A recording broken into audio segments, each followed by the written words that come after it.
Ladies and gentlemen, welcome to the Skyrise, your early morning show where we talk all things gaming. I'm your host, Skytune, and here's the breakdown for today. We are going to be talking about the Nintendo Partner Showcase, playing some Poke Pools, talking about Nintendo increasing console prices, what I'm playing, Nintendo's records, character conundrum, questions from Patreon supporters, and shoutouts. Let's go! There's been a rumored Nintendo Direct set for the final week in July ever since like late June, and it became true only to be a partner showcase. And if you don't know what that is third-party games. That's not the big first-party Mario, Zelda, Pokemon, all stuff made by Nintendo. It's the partners of Nintendo. Now, some of those can be like Zelda games, but they're not Zelda games specifically made by Nintendo themselves. I didn't even wake up for it. Usually I wake up for everything. Pokemon Presents, which are mid,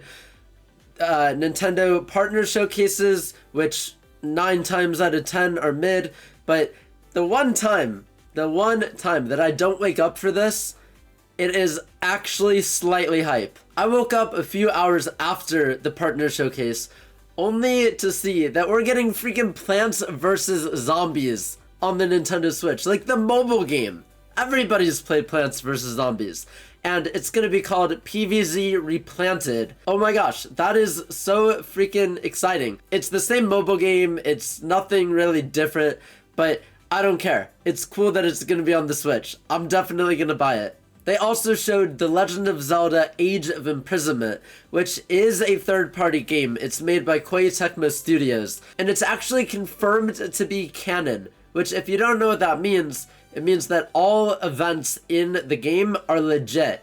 So everything that happens actually happened before Tears of the Kingdom. What they showed was pretty cool. The playable characters have moves like recall, just like Link can do with his arm in the normal game. They showed items that you can normally fuse to be used in battle, like flamethrowers and fans. But what surprised me the most is when you see Minoru's construct at the very end, and you hear Fi's theme from Skyward Sword.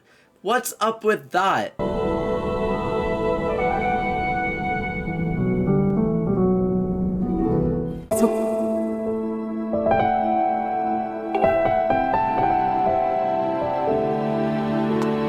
I'm extremely hyped because this confirms the existence of Fi, if we didn't already know that in Tears of the Kingdom, but in the past. So Fi has been around, we just didn't necessarily know factually until right now. We still didn't get a release date, but I'm sure that they're gonna announce it sometime, whether that's a shadow drop or the legit Nintendo Direct in September, whatever it may be. There was a bunch of games shown in this partner showcase, but the last one that I want to talk about is called Chillin' by the Fire, and I don't know if this is some kind of joke or what, but it is literally a campfire building simulator, and is exclusive to the Nintendo Switch too.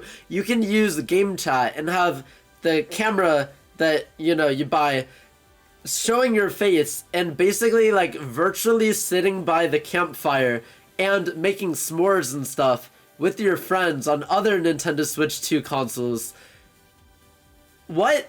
Like, everybody says for me to touch grass, but if you buy that game, like, what are you doing? Does Nintendo really not want its players to go outside and like have the fun of roasting marshmallows by the campfire and like actually feeling the heat of the campfire? Like, what is this? What is this? I don't get it. Like, it's cool to live in an electronic world. Me, of all people, can confirm that. But go outside. Experience a real campfire. That's just crazy.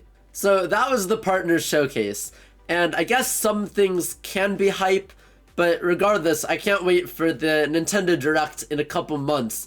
That more than likely will showcase a lot more than what we got. But it's a good thing that all this stuff is out of the way, because the legit Nintendo Direct is gonna be like way, way better instead of what it could have been if all of this stuff was included. Okay, let's play Poke Pools. In honor of the new update, I'm gonna open not one, but both packs of the Wisdom of Sea and Sky. Comment down below which pack we open next week. We're gonna start with Ho-Oh, so let's spin this, and stop. Slice this open, and what do we get? Tangela, Fortress, Totodile, Ambipom, and Piloswine. Now for the Lugia pack, we'll spin it, spin it, spin it, and stop. Slice that, and we got Dunsparce, Ampharos, Murkrow, Sudowoodo, and Bayleaf. Those are all brand new pools, but hopefully I get some better, like, rare cards over time. Nintendo is planning on increasing prices. Again, according to Target, the Switch Lite is going from $200 to $230. The Switch 1 will go from $300 to $340, and the Switch OLED will be going from $350 to $400. A few people asked me if this means the price increase will happen with the Switch 2, and I don't think so. They priced that accordingly before the console was released, so if there's a time for the Switch 2 to go up in price, I would say it would be after an upgraded model like a Switch 2 OLED would be released. So right now, nothing for the foreseeable future, but that's my opinion. The fact that Nintendo's changing prices so quickly, the time to get a Switch is now. And seeing that there's only a $50 to $100 increase from the Switch OLED to the Switch 2, just buy a Switch 2. You can play the exclusive games and not be limited to anything. Moving right along to what I'm playing. For starters, still a lot of Mario Kart World. I've mainly been switching between normal versus races and Knockout Tour. It's funny, because I've never done any online racing in Mario Kart 8 Deluxe or any of the previous games, but it's all I want to do in Mario Kart World. Then, in FNAF Secret of the Mimic, I have 9 more trophies until I hit Platinum, and about 6 more collectibles till I'm able to get the third and final ending that I'm missing. I would say 1 or 2 more Twitch streams until 100%. So Nintendo has some stats that I'd like to go over. The Switch 2 has sold more than double the units of the Switch 1 at launch. Mario Kart World is the second fastest selling Mario Kart game behind Mario Kart Wii. And the Switch 1 is less than 1 million units away from passing the Nintendo DS. I can't wait to see what the first full year of a Nintendo Switch 2 looks like. Character Conundrum is up next. I'm shocked that nobody got the answer last week. It was literally in the hints. The character last week was Tails. Remember, the first 3 people to guess correctly will get a shout out. For this week, here's your hints. This character is billions of years old. Their weakness is stealth, and they enjoy eating demon flesh. Ugh. Who could this be? Let me know down in the comments and find out next week. Ooh, we have a question this week from none other than Poyo, who asks, what game or games featured in the Nintendo Partner Direct caught your eye? Were you surprised by any of them popping up during the Direct?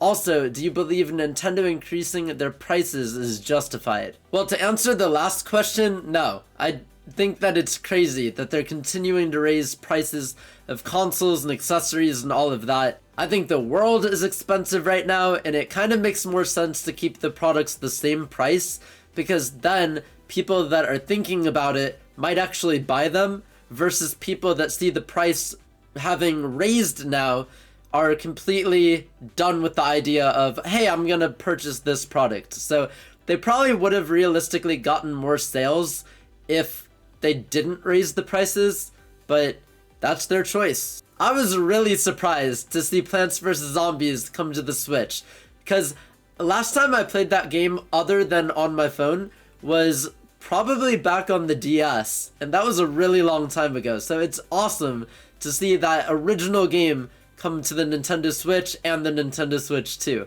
And something that caught my eye, but I'm not necessarily wanting to purchase this, just because I'm like really trying to limit what I buy and what I don't, because just like the end of your question, things are getting so expensive that I actually have to like be a little bit smarter and pick and choose what I'd like to play.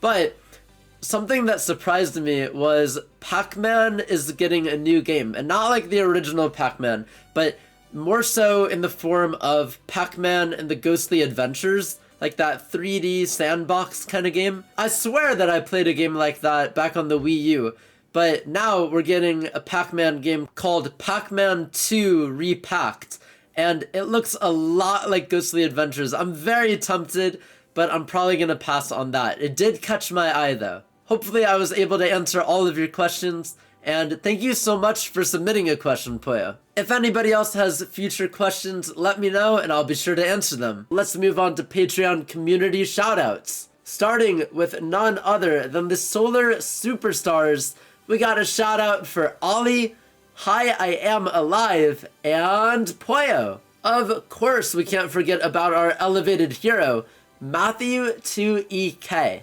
And I want to welcome Karpoon-san as the newest Patreon member. Thank you all so much for your continued support. It means the world to me.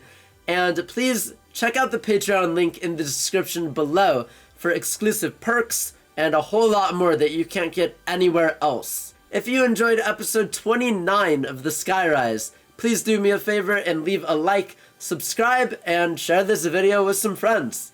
Thank you so much for watching, and I'll see you next week.